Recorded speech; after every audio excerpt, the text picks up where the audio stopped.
মুন্সিগঞ্জের গজারিয়া উপজেলা স্বাস্থ্য কমপ্লেক্স 50 শয্যা থেকে 101 শয্যায় উন্নীত করার পর হাসপাতালে বর্তমান সেবার অবস্থা, অবকাঠামোগত উন্নয়ন এবং আউটসোর্সিং, জনবল সংকট সহ বিভিন্ন বিষয়ে শনিবার দুপুরে সরেজমিনে পরিদর্শন করেন মুন্সিগঞ্জ 3 আসনের সংসদ সদস্য কামরুজ্জামান রতন।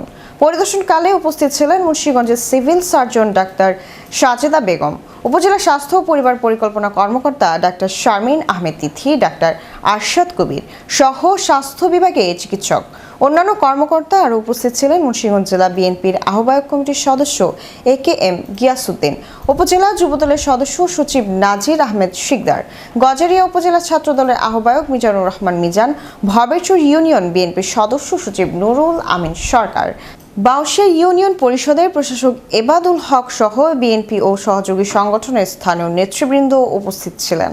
সংসদ সদস্য হাসপাতালে বিভিন্ন ওয়ার্ড ও বিভাগ পরিদর্শন করে চিকিৎসাধীন রোগীদের সঙ্গে কথা বলেন এবং চিকিৎসকদের সঙ্গে মত বিনিময় করেন। হাসপাতাল সূত্র জানায়, জেলার উপজেলা হাসপাতালগুলোতে আউটসোর্সিংয়ের মাধ্যমে মোট 67 জন কর্মচারী নিয়োজিত থাকলেও গজারিয়া উপজেলা স্বাস্থ্য কমপ্লেক্সে অনুমোদিত 11 জনের বিপরীতে বর্তমানে কর্মরত রয়েছেন 10 জন। দীর্ঘদিন বেতন না পাওয়ায় কয়েকজন কর্মচারী চাকরি ছেড়ে যাওয়ায় চতুর্থ শ্রেণীর জনবল সংকট সৃষ্টি হয়েছে। এর প্রভাব পড়ছে হাসপাতালের পরিচ্ছন্নতা, রোগী সেবা এবং অন্যান্য সহায়ক কার্যক্রমে।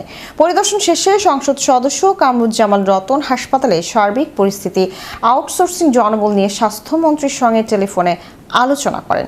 একই সঙ্গে সংশ্লিষ্ট কর্মকর্তাদের সঙ্গে মত বিনিময় করে বিদ্যমান সমস্যাগুলো দ্রুত সমাধানের প্রয়োজনীয় উদ্যোগ গ্রহণের আশ্বাস দেন।